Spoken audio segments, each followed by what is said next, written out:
Surguja one मंडल के काष्ठागार में परंपरागत वेद्यों का सम्मेलन कार्यक्रम रखा गया। कार्यक्रम का उद्देश्य था छत्तीसगढ़ में विलुप्त होते वेद्यों को एवं प्राचीन जड़ी बूटियों की महत्व को बढ़ाने और उत्पादन बढ़ाने के उद्देश्य से इस कार्यक्रम का आयोजन किया गया। आयुर्वेद पद्धति से और औषधि से मरीजों को ज्यादा से ज्यादा लाभ प्रदान की जाए एवं एलोपैथिक से होने वाले साइड इफेक्ट से बचाव की जा सके एवं किसानों को औषधीय पौधों का वृक्षारोपण कर शासन को उपलब्ध कराने की कार्य योजना बनाई है। कार्यक्रम में मुख्य अतिथि के रूप में उपस्थित छत्तीसगढ़ औषधीय पादप बोर्ड के अध्यक्ष बालकृष्ण पाठक, श्रम कल्याण मंडल बोर्ड के अध्यक्ष शफीक अहमद, अंबिकापुर नगर निगम के महापौर डॉक्टर अजय तिर्की, विधायक डॉक्टर प्रीतम राम, मुख्य वन संरक्षक सरगुजा वन वृत्त अनुराग श्रीवास्तव, सरगुजा वन मंडलाधिकारी पंकज कोमल एवं औषधीय पादप बोर्ड के सीईओ JACS राव, वन परिक्षेत्र अधिकारी अंबिकापुर गजेंद्र दोहरे एवं परंपरागत वेद्य उपस्थित रहे। इस दौरान औषधियों से भरी वाहन को अतिथियों ने निःशुल्क बांटने हेतु हरी झंडी दिखाकर रवाना किया और छत्तीसगढ़ में परंपरागत वेद्यों व कृषकों को औषधीय पौधों के उत्पादन हेतु बढ़ावा देने की योजना बनाई गई थी। क्या नाम है तो? फूल शायद कैसे पौधा से दवाई बना था, कैसे लोग के इलाज करता सेवा करता? तो जंगल से जाथन लान थन दवाई तो ओला कुछ के मात्रा बनाई के ओला पिया देते। कहाँ से तुमने सब सीखे है? तो हमन तो हमार पूर्वज से हमारा है, 3 पीढ़ी से आ रहा है। दादी जाना, बाबा जाना, ऐसे और मैंने दाई दाऊ जाना, बहुत दिन ले करते करते हम आवत। तो का प्रशासन हर पूरा व्यवस्था बनाई से कि तुमन के पूरा जड़ी बूटी जंगली क्षेत्र में मिल सके? हाँ बने से है। तो ओला हमन जात हन तो हमन बाबा सिर कर, मलेरिया कर, TB कर और मैं अनमुनिया कर, यही सब दवाई बनाते हन। जड़ जमर के फूंक झाड़ जड़ी बूटी द्वारा से ओला हमन हटाए देते। यही तो जानते हैं साहेब। मैं वैश्य श्री शुक्ला प्रसाद जी ध्रुवी, ग्राम बहरामुड़ा, थाना कोटा, जिला बिलासपुर, छत्तीसगढ़ के निवासी। बता दें किस प्रकार से कार्यक्रम आयोजित किया गया है और आप लोगों को किस प्रकार का फायदा मिलता है इससे? क्या है, हमको अभी ये सीखने का, मान ले पहले हम लोग अलग अलग मतलब स्तर पे और छोटे स्तर पे, गांव स्तर पे ही कर रहे थे अपन, और आज मतलब हमारा परंपरागत औषधि पादप बोर्ड से हम लोग जुड़ करके आज हमको करीब करीब भारत कम कहना चाहिए 12-15 राज्य में हमको घूमने का अवसर मिला।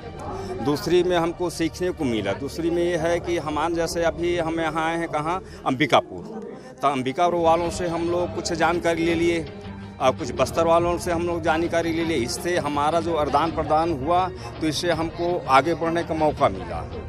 और आज शासन क्या है कि अब भाई आयोजन करवा रहा है, लेकिन जड़ी बूटी तो स्वयं वैद्य लोग अपना संरक्षण करें, अपने भूमि में लगाएं। और या भूमि नहीं है तो मैं चाहता हूं गवर्नमेंट की ओर से उनको आधा एकड़ मतलब वन विभाग की भूमि को दिलवा दूंगा अगर उन लोग जड़ी बूटी लगाना चाहें, क्योंकि मैं 40 एकड़ में एक प्लांटेशन अपन डाल रहा हूँ जड़ी बूटी का। सारा चीज ठीक। मैं वैद्य निर्मल कुमार अवस्थी, लोक स्वास्थ्य परंपरा संवर्धन अभियान छत्तीसगढ़, परंपरागत वनौषधि प्रशिक्षित वैद्य संघ का प्रांतीय सचिव हूँ।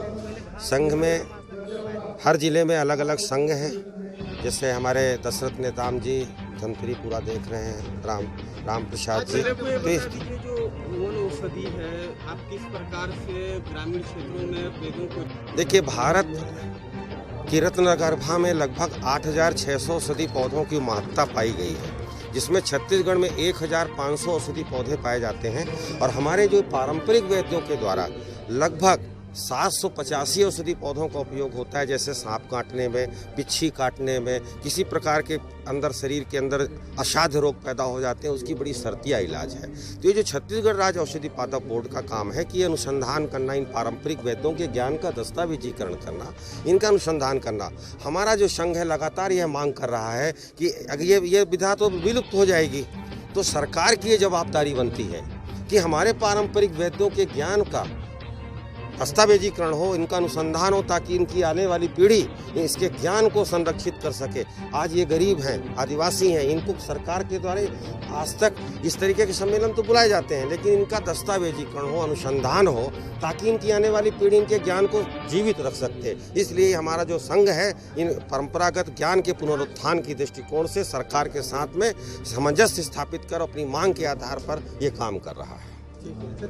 मैं JCS Rao, CEO state medicine plan board, इसका Chhattisgarh tribal health traditions medicinal plan board है। क्या कार्यक्रम हो रहा है इसका क्या मेन मुख्य कार्य होता है हमारा मेडिसिनल प्लान बोर्ड का 3 प्रकार का बांटा जा सकता है।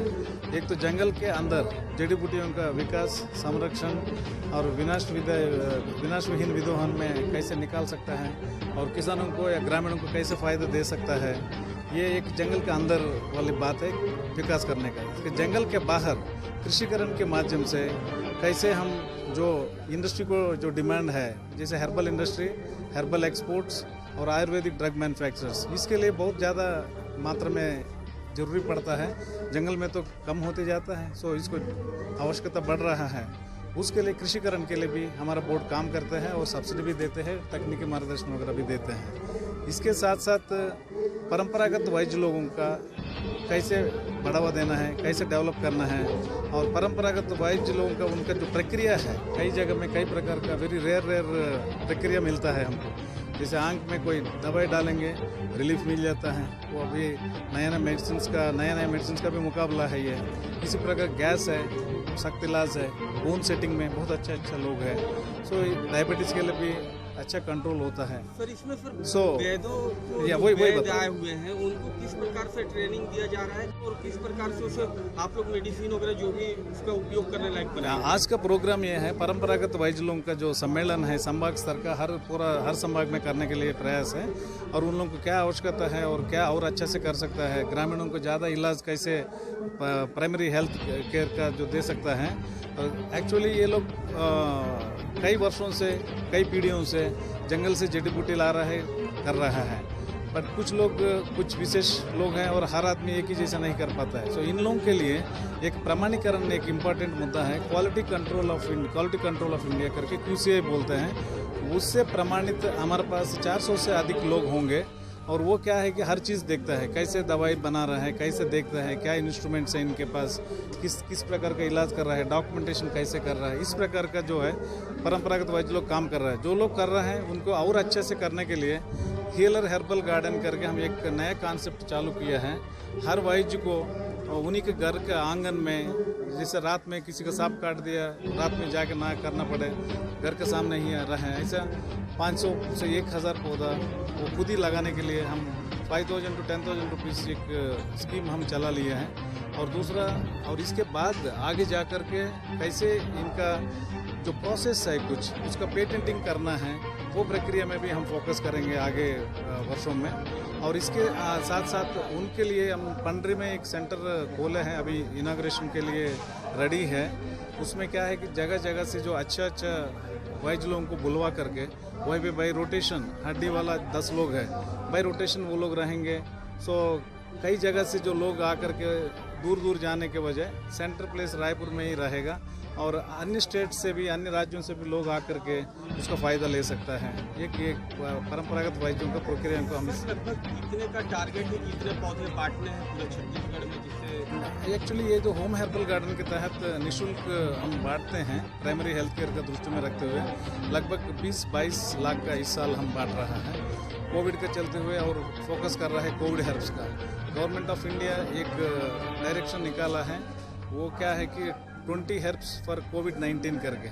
अभी आप जो पौधा देख रहे हैं अधिकतम वो गाइडलाइंस का भी फॉलो कर रहा है हम। सो ये है सर, पूरे छत्तीसगढ़ में पूरा छत्तीसगढ़ में कई जिला में बांट रहा है।